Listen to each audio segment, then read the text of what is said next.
Pemirsa, Polres Jakarta Selatan sudah menangkap dalang pembunuhan di TPU Kober, dan kita ikuti keterangan pers dari Polres Jakarta Selatan berikut ini.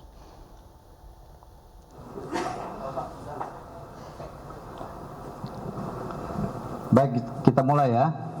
Assalamualaikum warahmatullahi wabarakatuh. Selamat siang, salam sejahtera untuk kita semua. Yang saya hormati Kapolres Metro Jakarta Selatan, Pak Budi Erdi, para penyidik dari Polres Metro Jakarta Selatan, dari Satreskrim yang hadir pada siang hari ini, serta rekan-rekan media semuanya.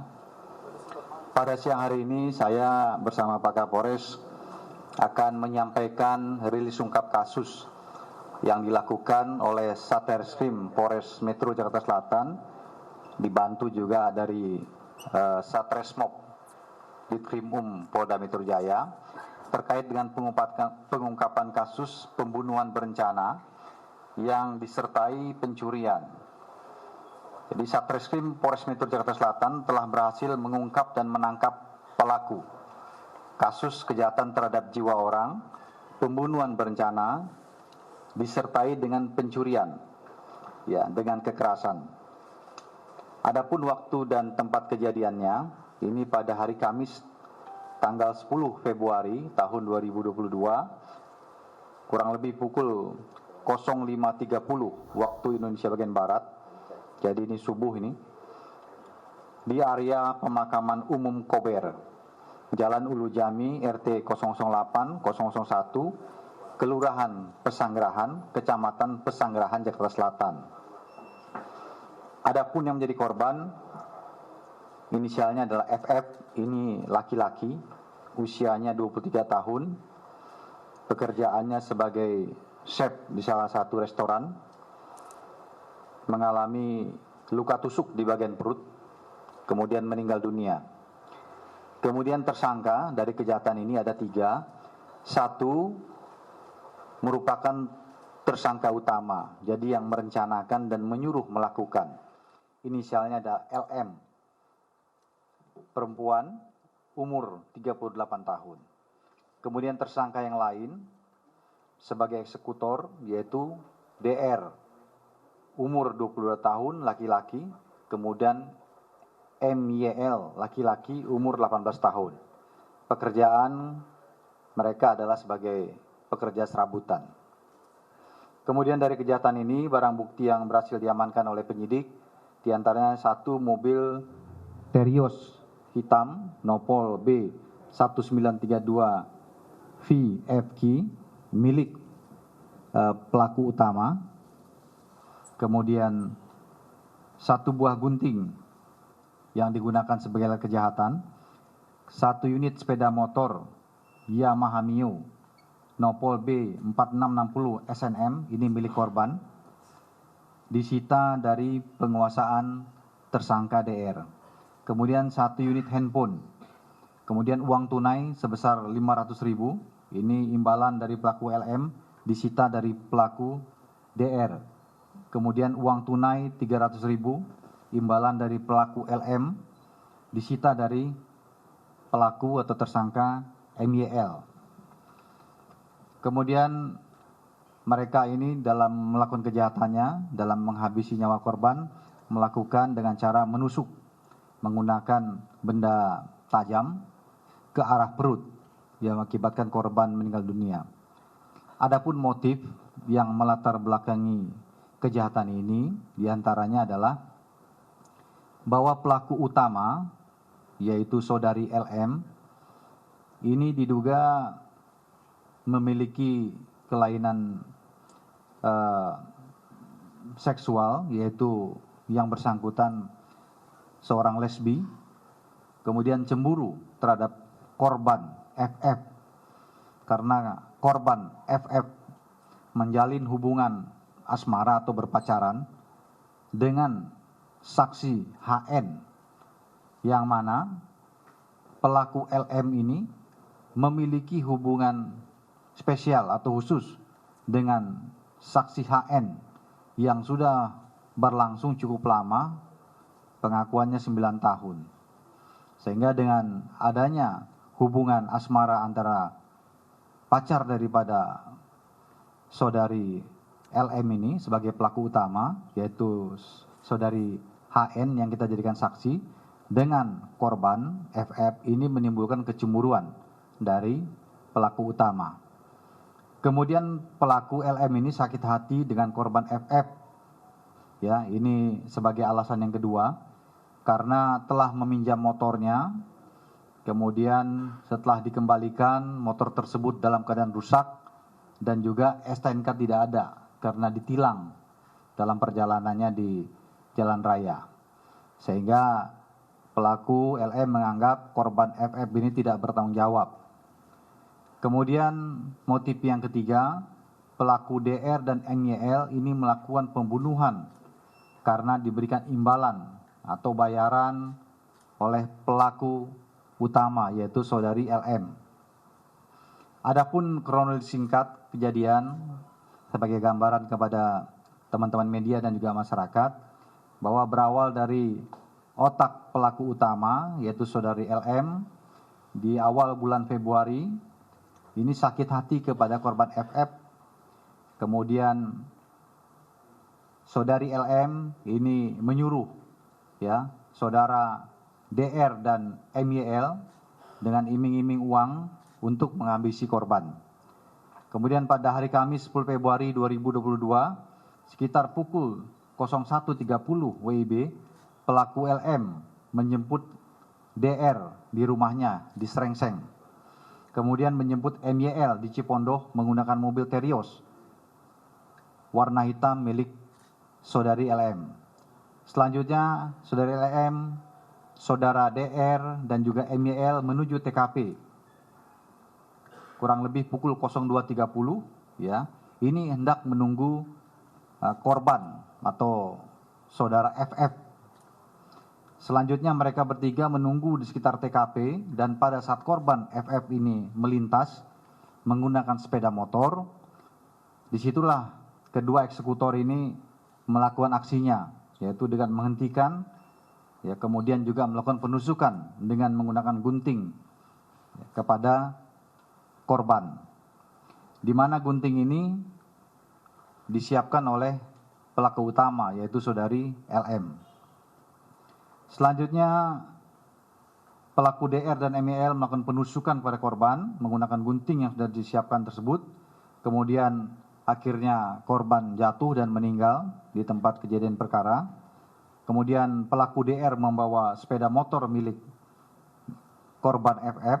Kemudian korban ditemukan meninggal di TKP dengan mengalami 2 luka tusukan di bagian perut.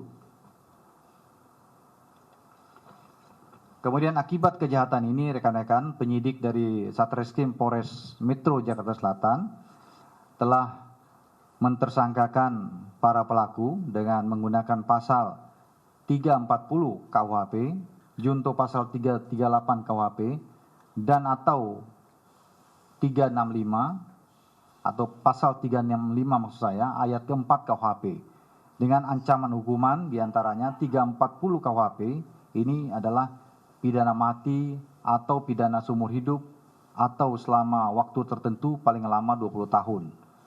Kemudian pasal 338 KUHP ini dipidana penjara paling lama 15 tahun. Kemudian pasal 365 KUHP ayat 4 mengakibatkan orang meninggal dunia ya. Ini dipidana paling lama 20 tahun penjara. Demikian rekan-rekan yang bisa saya sampaikan. Nanti kita akan memberikan kesempatan apabila ada pertanyaan, tapi kami nanti akan perlihatkan dulu barang bukti yang bisa kami tampilkan, karena ada beberapa barang bukti yang tidak bisa ditampilkan mengingat bentuknya cukup besar ya, seperti kendaraan baik roda 2 maupun roda 4 yang sudah disita, kita tidak bisa tampilkan di depan meja ini. Demikian, terima kasih, saya akhiri, wabillahi taufiq wal hidayah. Wassalamualaikum warahmatullahi wabarakatuh. Kita beralih ke informasi selanjutnya, pemirsa. Ratusan jemaah umroh asal Kabupaten Tanjung Jabung Timur Jambi dinyatakan positif COVID-19 usai pulang dari umroh. Kini para jemaah tersebut menjalani karantina di Mes PKK Kabupaten Tanjung Jabung Timur dan Wisma Atlet Jakarta.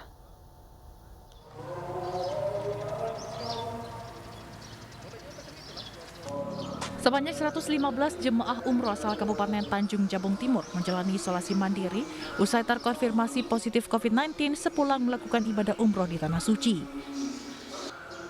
Rombongan jemaah umroh ini menjalani isolasi di dua tempat yang berbeda, diantaranya 23 jemaah menjalani isolasi di Mes PKK Kabupaten Tanjung Jabung Timur dan 92 jemaah menjalani isolasi di Wisma Atlet Jakarta. Terpaparnya ratusan jemaah umroh ini diketahui usai melakukan tes PCR di Asrama Haji Pondok Gede, Jakarta. Dari 124 jemaah, itu 92 dinyatakan positif dan dikarantina di Jakarta. 32 itu sebanyak 23 orang hasilnya masih positif. Dengan adanya jemaah umroh terpapar COVID-19, membuat daftar kasus COVID-19 di Kabupaten Tanjung Jabung Timur mengalami lonjakan signifikan. Dari Kabupaten Tanjung Jabung Timur, Jambi, Henry Rosta, Ainus melaporkan. Hingga pagi ini sekitar 3.759 orang masih dirawat di RSDC Wisma Atlet. Seluruh pasien dirawat di 4 tower berbeda, yakni di tower 4, 5, 6, dan 7. Jumlah pasien COVID-19 rawat inap di Rumah Sakit Darurat COVID-19 Wisma Atlet Kemayoran, Jakarta berkurang. Berdasarkan data hingga pukul 8 pagi tadi, pasien berkurang 259 orang dari jumlah awalnya berjumlah 4.054 pasien. Seluruh pasien dirawat di 4 tower berbeda, yakni di tower 4, 5, 6, dan 7. Berdasarkan data yang ada tercatat mulai tanggal 23 Maret 2020 hingga hari ini, jumlah pasien terdaftar total 150.866 orang, sedangkan untuk jumlah pasien sembuh dan keluar dari RSDC Wisma Atlet total berjumlah 147.107 orang.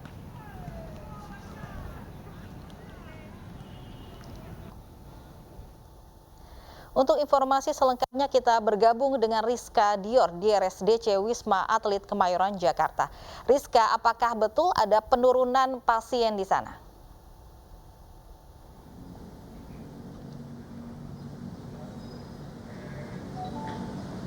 Rizka. Ya, selamat siang Lovi dan juga pemirsa. Memang penyebaran virus COVID-19 khususnya di DKI Jakarta masih terus mengalami peningkatan.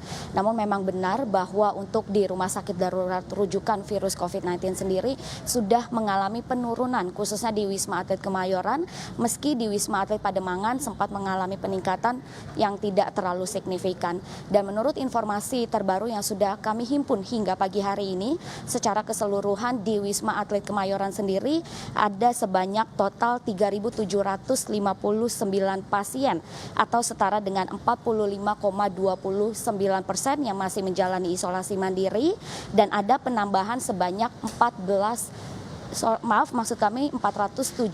pasien baru. Sedangkan untuk di Wisma Atlet Pademangan sendiri ada total keseluruhan pasien sebanyak 5.175 pasien atau setara dengan 41,32%, dan ada penambahan pasien baru sebanyak 151 pasien pada pagi hari ini.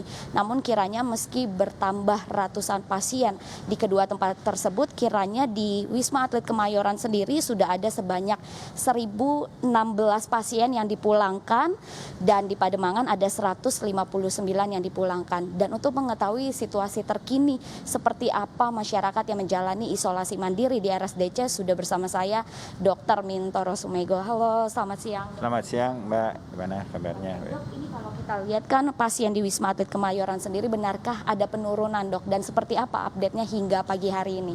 Ya, jadi betul seperti yang sudah disampaikan tadi, untuk Wisma Atlet Kemayoran pada saat ini ada penurunan pasien. Saat ini pasien dirawat ada 3.759 atau bornya itu 45%.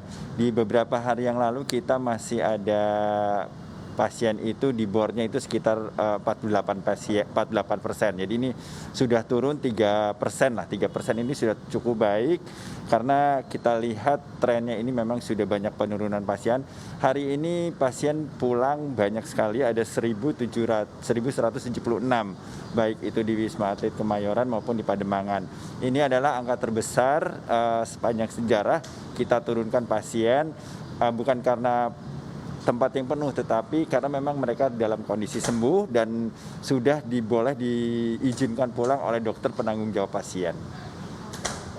Dok, ini lain halnya dengan di Kemayoran, kalau di Pademangan kan mengalami peningkatan begitu ya dok. Lantas ini dengan gejala apa pasien yang ada di sana dan apakah memang berasal dari PPLN atau non PPLN ini dok? Jadi sesuai dengan arahan pimpinan kami yaitu Bapak Kapuskes TNI, Bapak Maijen TNI, Dr. Budiman spesialis bedah plastik, kita membagi rumah sakit Wisma Atlet ini Pademangan dan Kemayoran dibagi dua. Untuk yang tanpa gejala atau asimptomatis itu nanti akan kita rawat di Rumah Sakit Wisma Atlet Pademangan. Dan untuk yang bergejala akan dirawat di Wisma Atlet Kemayoran sesuai dengan gejalanya ringan, sedang maupun berat. Nah ini untuk yang di Pademangan ini ada penaikan sedikit jumlahnya, itu masih 50-50 antara yang PPLN dan non PPLN, angkanya bersekitar 53% yang PPLN dan 47% yang non PPLN. Dan untuk sementara memang kita sesuaikan dengan arahan pimpinan, jadi untuk yang dirawat di sana adalah mereka-mereka yang asimptomatis. Baik, Dr. Mintoro, ini kan jika kita lihat memang menurut data untuk kasus penyebaran varian Omikron sendiri ini di Wisma Atlet Kemayoran dan Pademangan juga sudah nihil begitu ya dok. Lantas kenapa tren varian Omikron ini bisa berkurang banyak dok? Varian Omikron ini sejak pertama diketemukan di akhir Desember 2021, terus mencuat hingga saat ini pasien kumulatif ada 1.345 dan saat ini sudah dinyatakan sembuh semuanya pasiennya. Jadi lebih kurang 1,5 bulan ini kita merawat pasien Omikron yang rata-rata rawat inapnya adalah sekitar 10 hari dan alhamdulillah sekarang sudah habis. Jadi saya lihat ini memang suatu keberhasilan yang sangat baik untuk penanganan Omikron. Kalau dilihat memang dari gejalanya, memang mereka gejalanya asimptomatis sampai simptomatis ringan, sehingga cukup dirawat 10 hari mereka sembuh dan dinyatakan sembuh itu oleh dokter DPJP, dokter penanggung jawab, sehingga sampai akhir ini pasien Omikron per hari ini sudah tidak ada lagi pasien yang dirawat dengan konfirmasi Omikron. Mudah-mudahan ke depan juga sudah tidak ada lagi pasien Omikronnya. Oke, baik. Terima kasih banyak atas waktunya Dr. Mintoro Sumego. Selamat beraktivitas kembali. Ya pemirsa, memang sejumlah antisipasi juga kembali dimaksimalkan oleh pihak RSDC baik di Wisma Atlet Kemayoran ataupun Pademangan. Dan untuk tenaga kesehatan serta alat kesehatan juga dimaksimalkan khususnya untuk ketersediaan oksigen yang dipastikan aman hingga 3 bulan mendatang. Kembali ke Lofi. Baik, terima kasih Rizka Dior melaporkan langsung dari Wisma Atlet Kemayoran, Jakarta. MNC Peduli bekerja sama dengan Rumah Sakit Telogorejo, Semarang, Jawa Tengah kembali menggelar operasi katarak dan sumbing bibir bagi keluarga kurang mampu. Kegiatan ini untuk membantu masyarakat di bidang kesehatan.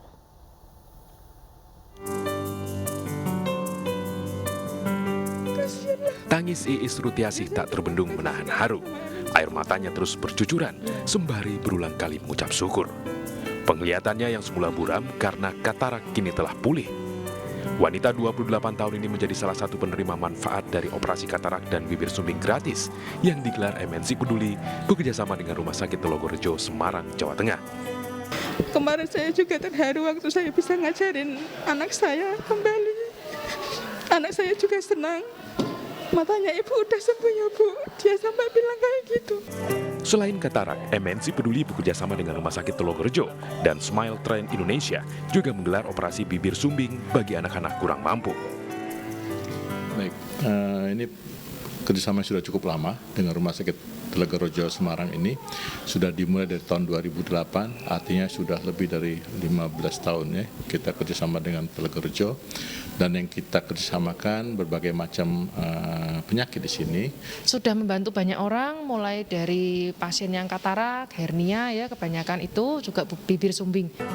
Operasi katarak dan bibir sumbing yang digelar MNC Peduli bersama Rumah Sakit Telogorejo telah banyak membuat masyarakat sembuh dan kembali tersenyum bahagia. Dari Semarang, Jawa Tengah, Taufik Budi Nur Cahyanto, iNews melaporkan. Emak-emak emosi dan mencoba menghalangi petugas yang menggerebek kampung narkoba di Medan, Sumatera Utara. Selengkapnya sesaat lagi di iNews TV.